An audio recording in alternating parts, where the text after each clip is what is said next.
Lição número 21, orientações à família, amor sem limites.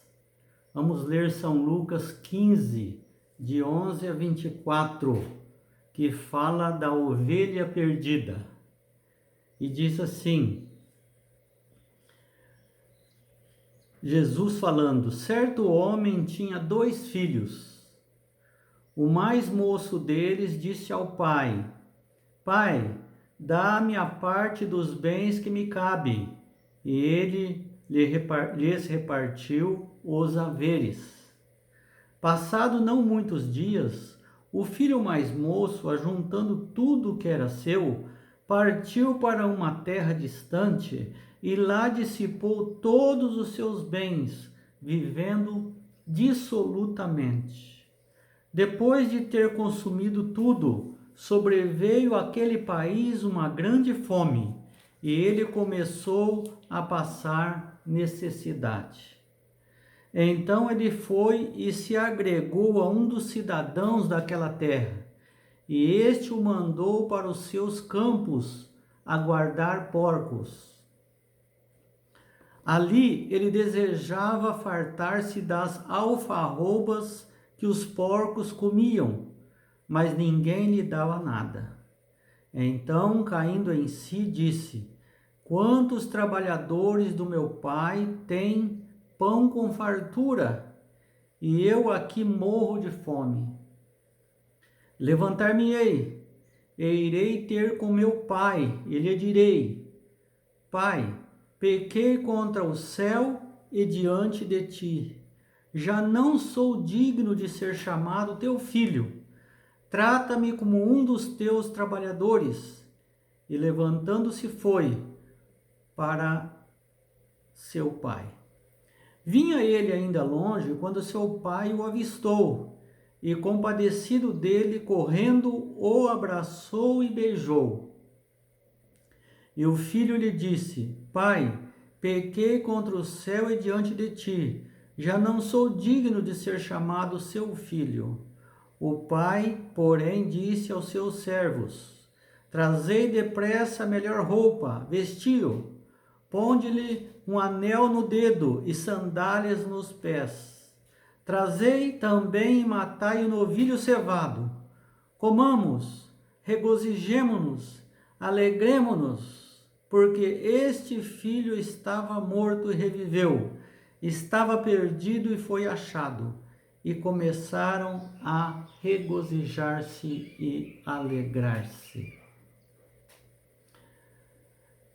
Essa parábola nos ensina que Deus está cheio de amor para com todos os que estão expostos a tentações. Na parábola do filho pródigo, vemos como o Senhor age com aqueles que um dia conheceram o amor do Pai, mas deixaram que o tentador os levasse como escravos. Nós precisamos ajudar nossos filhos a lidar com as tentações dos prazeres. Como? Através da gratidão. Este jovem se perdeu porque não era grato ao seu pai.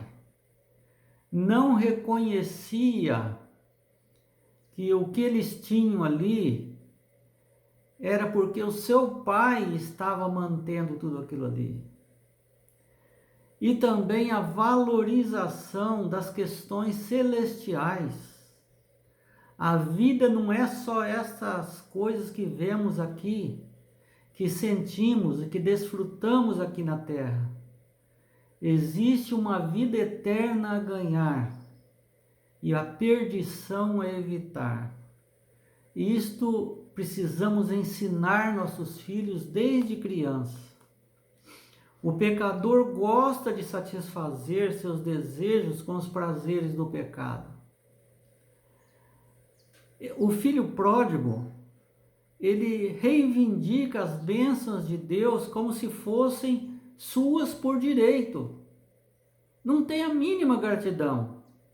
Ele as recebe como se fossem coisas normais. não dá nem um muito obrigado, não agradece. Toda a vida centralizada no eu é fadada ao fracasso. Todo aquele que procura viver separado de Deus, do Pai, desperdiça tudo o que tem. Preciosos anos, forças da mente, das emoções, e trabalha para a própria perdição eterna. O ser humano que se torna alienado de Deus para servir a si mesmo é escravo dos bens materiais. Valoriza só os bens materiais. Cultua as coisas materiais. Esquece de Deus. Não é agradecido a nada. Acha que tudo que ele conseguiu é fruto somente dos seus esforços e também da sua inteligência. Os pais ensinam aos filhos o caminho correto, mas alguns escolhem caminhos desconhecidos e perigosos. O que o pai pode fazer para ele não escolher isso? A escolha é algo que Deus dá para nós, dá para nossos filhos. Às vezes fazemos tudo certo, ensinamos a gratidão, o valor das coisas celestiais, mas eles escolhem outras coisas, como Adão e Eva, como Lúcifer, como os anjos rebeldes. Todos foram ensinados a gratidão, foram ensinados o valor das coisas celestiais, mas eles não quiseram. Muitos de nossos filhos também não vão querer, mesmo que ensinássemos. Outros, ao ensinar, eles vão aceitar. E se não tivessem ensinados, eles seriam perdidos. E eles então passam, aqueles que escolhem viver longe de Deus, escolhem caminhos desconhecidos, perigosos. No caso do filho pródigo, ao se deparar com a miséria humana em que havia se tornado, ele caiu em si. Muitos pais, avós, se lamentam pelo destino dos filhos que escolheram o caminho errado e lamentam até indiretamente acusando a Deus. Olha, eu ensinei o caminho que deve andar e agora ele se desviou, dizendo nas entrelinhas que Deus mentiu, que ela fez a sua parte, mas que Deus não fez a dele. Isso é blasfêmia. Então, o filho, às vezes, colhe as consequências de suas próprias escolhas erradas, como o filho pródigo. E o pai, os pais, os parentes, os queridos, jamais devem culpar a Deus por causa disso. Conheci uma senhora cujo o filho foi preso por causa de drogas e tal. E ela então estava aqui quase culpando a Deus por isso. Vamos orar para o filho sair da prisão, ele está sofrendo lá, que não sei o quê. E eu tive que falar para ela: o seu filho, ele não obedece você, não obedece às autoridades, não obedece ao sistema nenhum, ele vive só para ele faz o que quer fazer. Essa é a consequência. Você não deve orar para ele sair de lá. Você deve orar para ele cair em si e reconhecer que ele estava errado e que ele deve começar uma nova vida.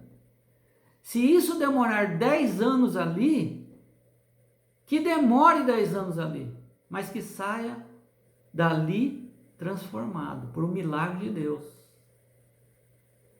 Ele vai sofrer, ou está sofrendo ali? Está, porque precisa sofrer. Ele não obedece ninguém, sim, mas lá na cela ele vai ter que obedecer. Porque em cada cela existem leis. Os próprios presos colocam leis ali. O último que entra tem que limpar tudo, tem que lavar tudo, tem que ser o funcionário da cela. E se ele não fizer? Diferente de muitos pais que não repreendem seus filhos quando não fazem. Então, ao se deparar com a consequência, ele cai em si. Alguns caem em si, outros não. Mas esse filho pródigo caiu em si quando a coisa apertou. E Deus ajuda as pessoas através do sofrimento também. E ali ele fez uma comparação com a situação que ele estava e com o que ele estava passando naquela hora e como ele era antes, lá na casa do seu pai. Ele chegou à conclusão, pela bondade de Deus, pela influência do Espírito Santo, de que realmente Deus era bom, o Pai era bom, ele que era ruim. O amor de Deus procura trazê-lo de volta para a casa do Pai. O poder ilusório que Satanás exercia sobre ele foi quebrado. Viu que o sofrimento era consequência de sua própria insensatez. Do mesmo modo, a certeza do amor de Deus é que move o pecador para voltar a ele. Romanos 2,4 diz: a bondade de Deus nos conduz ao arrependimento. E uma corrente dourada, a graça e compaixão do amor divino, é atada ao redor de toda pessoa em perigo. E o Senhor declara em Jeremias 31:3: eu o amei com amor eterno, com amor leal o atraí. Às vezes nossos filhos nos consideram pais duros e projetam essa avaliação para as leis de Deus. Mas quando sofrem as consequências de suas escolhas, eles se voltam para o Pai, normalmente. E o que eles reconhecem? Reconhecerá que Deus é cheio de compaixão. Para essa pessoa, ele não parece um tirano inflexível, mas um pai carinhoso por abraçar o filho arrependido. Salmo 103:13. Como um pai tem compaixão de seus filhos, assim o Senhor tem dos que o amam. Importante a questão do perdão nos relacionamentos familiares. Não fique acusando a pessoa do pecado, remoendo o pecado, o erro da pessoa antigo. Isso não vai ajudar nada, vai piorar a situação. O filho pródigo sentiu que o passado estava perdoado, esquecido, apagado, como se fosse uma nuvem. A neblina da manhã, os seus pecados passaram. Isaías 44:22. E em Jeremias 31:34, eu perdoarei a maldade e não me lembrarei mais dos seus pecados. Isaías 55:7. Que o ímpio abandone o seu caminho e o homem mau os seus pensamentos. Volte-se para o Senhor, que terá misericórdia dele. Volte-se para o nosso Deus, pois ele dá de bom grado o seu perdão. Agora vamos ver a outra parte que fala do irmão. Qual foi a atitude do irmão? Lucas 15:25-32. O filho mais velho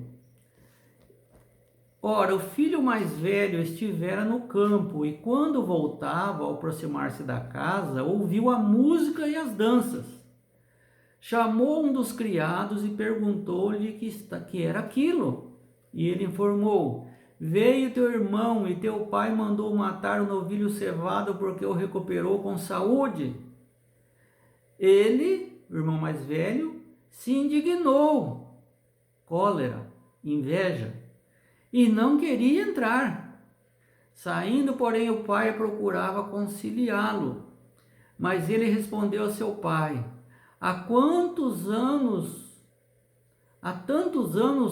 que te sirvo sem jamais transgredir uma ordem tua, e nunca me deste um cabrito sequer para alegrar-me com meus amigos. Vindo, porém, este teu filho, que desperdiçou os teus bens com meretrizes, tu mandastes matar para ele o novilho cevado. Então lhe respondeu o pai: meu filho, tu sempre estás comigo. Tudo o que é meu é teu. Entretanto, era preciso que nos regozijássemos e nos alegrássemos, porque este teu filho estava morto e reviveu, estava perdido e foi achado. O pai o tratou com carinho, o segundo filho. Meu filho, você está comigo, tudo que é meu é seu. Durante todos esses anos da vida desregrada do teu irmão, você não teve o privilégio da minha companhia? O que é meu é teu, você não precisa pedir para mim, é teu. Você não precisa pedir cabrito, é tudo seu. O mais velho não precisava esperar uma recompensa ou presente por ser fiel. Tudo que tenho é seu. Não precisava ter presente, você está fazendo o que é seu. Apenas faça uma coisa: confie no meu amor por você e tome de graça o que lhe ofereço. Eu amo você. Não é porque eu amo seu irmão e perdoei seu irmão que eu amo menos você. Para refletirmos. Muitos querem primeiro mudar sua vida, ser perfeito e depois voltar aos braços do Pai. O filho pródigo foi do jeito que ele estava. Ser bom é requisito para ir para Jesus? Se alguns reclamam, mas esse vai batizar, ele fez tanta coisa ruim, ele é um ex-presidiário, ele é ex-drogado, ele e tal, e agora vai estar na nossa igreja, vamos chamá-lo de irmão? Sim. Ele tem suas fraquezas e você tem as suas. E ali um hospital onde todos precisam do médico Jesus. Não esqueça que você não é melhor do que ninguém. Satanás aponta para nossos defeitos para nos desanimar. Mas Deus nos diz em São João 6,37: quem vier a mim jamais o rejeitarei. E Salmo 51,7: Ele, Deus, nos purificará totalmente, como se nunca tivesse pecado. Veja Maria Madalena, Jesus perdoou e ninguém mais, nunca, jamais, dos filhos de Deus acusou Maria Madalena. Mas cuidado, porque ela era prostituta. Ela tinha demônios? Não, nunca mais. Pelo contrário, Jesus deu o privilégio a Maria Madalena de ser a primeira a ver Jesus ressuscitado. Nem a mãe dele foi a Maria Madalena. Quando conhecemos que somos pecadores e que somente o amor do Pai pode nos salvar, aprendemos a ter amor e compaixão por outros que também sofrem no pecado. Então, não mais tratamos com censura e ciúme alguém que se arrepende. Quando o gelo do egoísmo se derrete em nosso coração, podemos compartilhar de sua alegria pela salvação do perdido. O que aprendemos? Jesus nos aceita. Não precisa ser perfeito para ir para Jesus. Não precisa se limpar. Jesus é que limpa. O que mais aprendemos? Jesus ensina o antídoto para enfrentar essa situação dos prazeres e do egoísmo. É a gratidão que devemos ensinar nossos filhos. E a valorização das coisas celestiais. Ensina sobre o perdão. Ensina sobre a alegria de alguém que se arrepende. Está salvo. Esquece o passado. Começa tudo de novo. Um livro em branco.